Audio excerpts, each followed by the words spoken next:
the question for me is, who is Conor right now? Is Conor Mcgregor the same guy that knocked out Dustin Poirier when he was a savage?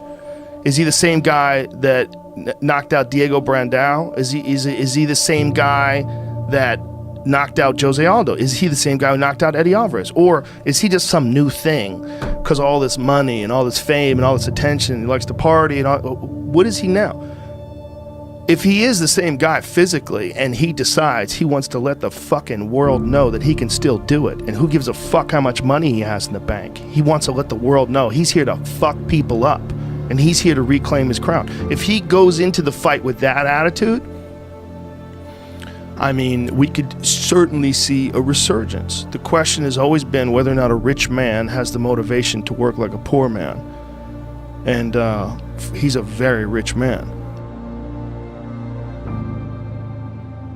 No amount of money will stop my hunger for this and my hunger to compete and entertain and live my life the way I want to live it and the way I enjoy to live it. But I know what I want to do and what I enjoy doing, and this is what I enjoy doing, so I'm going to keep doing it. And now I'm doing it full steam ahead, and I'm in the best shape of my life, mental and physical. So why are you here? What's driving you to come back and fight? The love of competition, the love of this. I would not have achieved the heights that I achieved without the love for the sport, and it's hard to just let that go no matter what number is in the account. So I'm here for the love of competition, and I have a hell of an opponent here in front of me. He has phenomenal records also. I look forward to taking them or getting a hold of them. You know, I was excited with the Donald fight because Donald has such an array of UFC opponents that stretch from middleweight to down to featherweight, and you know, when you fight a man, you engage with his opponents also. So my reach within the UFC stretches far and wide, and I'm very, very pleased with that and excited with that. I think Conor can win by knockout. Yes. He's very fast. Yes. His left hand is a fucking piston, and he's sneaky, and he's got nasty uppercuts, and he's got a killer instinct. When he has you hurt, he fucking bombs on you. And the Eddie Alvarez fight is the best example of that. Eddie Alvarez was a world-class fighter, and Conor McGregor took it to him like no one has ever done in his career, tuned him up, made him look like he had no business in the cage with him. But the point is, in go time, Conor McGregor handles pressure as well or better than anyone who's ever lived. He handles pressure so well. Mixed martial arts needs you. Do you need mixed martial arts? Yeah, most certainly. It's a deep-rooted passion of mine, this sport. I love it dearly. I love this company dearly, the Ultimate Fighting Championship. What a company to be involved in. I need this. Of course, I will be involved in this game for my entire life. There's a lot of good stuff going on at welterweight, right? Dana says there's a couple of guys that are too big for me and this and that, and I disagree. I fought at welterweight. I felt very, very good at welterweight. Dropped a much heavier man multiple times over. Outlasted the man also, a known cardio machine at welterweight. So I feel good at this weight, and you know, it's just happy days. It opens up more options for me. So I'm very excited about that. I'm in a great spot, physically, mentally, and I'm prepared. You know, this Saturday, January 18th, I will make more records, I will create more records, and I'm very excited about this one.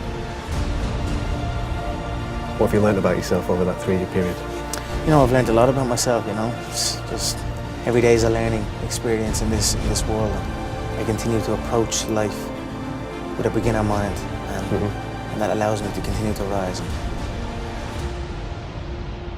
I was not as focused, you know. It was almost like my job was done after that Brooklyn incident.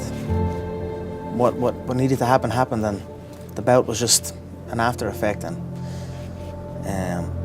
I wasn't fully focused on it, I wasn't fully committed with it, and that led to a different man. And now I have corrected the things I needed to correct, and I'm in a good state of mind with that.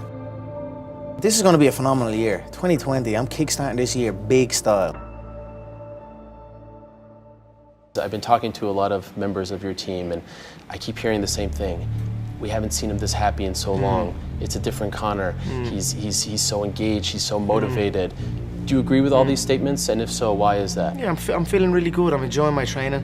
I took I just took my, I listened to myself what I needed to do in my training setup and outside of the gym, and I executed them. I followed what I said to myself that I needed to do, and it's given me energy, it's given me focus, and I'm happy now. I'm enjoying my training. So Why are you happy now? I mean, I'm just focused, I'm just committed. When you say to yourself, right, you know what you've got to do, right? We all know what we've got to do. We say to ourselves, I should do it this way, or I should do this. And when you don't do that, and then you carry on, you feel, like I always say, doubt is removed by action. So if you're not working, then that's where the doubt seeps in. So I knew things I should have been doing and things I shouldn't have been doing, and I still did them and didn't do them, if you get me. But now I'm listening to myself, and I followed my internal instruction, and it's just given me more passion and more focus and more drive, and I'm doing what I feel I need to do, and it feels good. So that's it.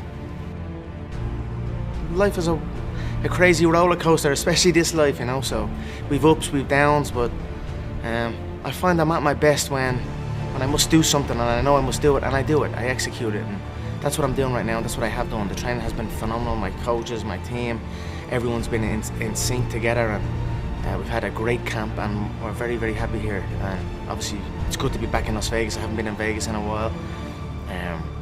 Very excited, very happy.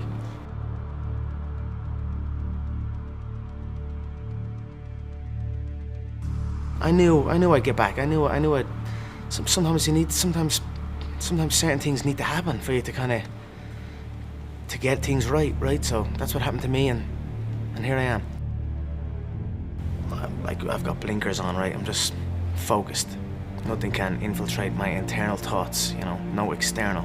It's like a lot of the narratives, Ariel, that people say, and it's a crazy game, right? It used to irritate me the way certain narratives are spread, and the way words are twisted, and these type of things, and I had to just disengage from it. When I came into the game, it would happen, and I'd kind of laugh it off and play up to it and do my thing, and then it just kept on and on, and it just got a little much, and then I reacted to disrespect, but no more. I'm just focused on myself, my inner thoughts, my team's thoughts, and that's where we're at.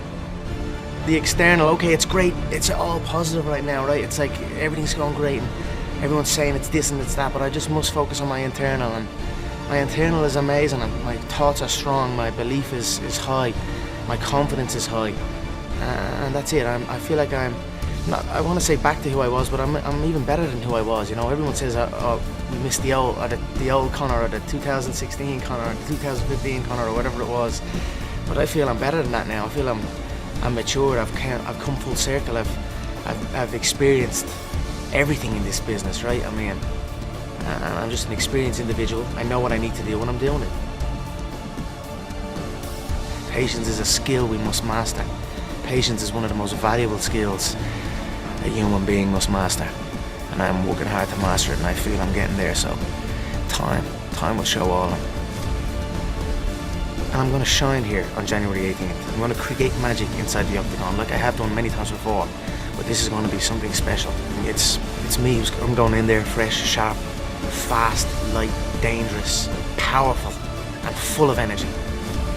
How do you beat Donald Cerrone? I stop him with it. I knock him out. Early? Possibly, yes. 2020, the year of perfect vision.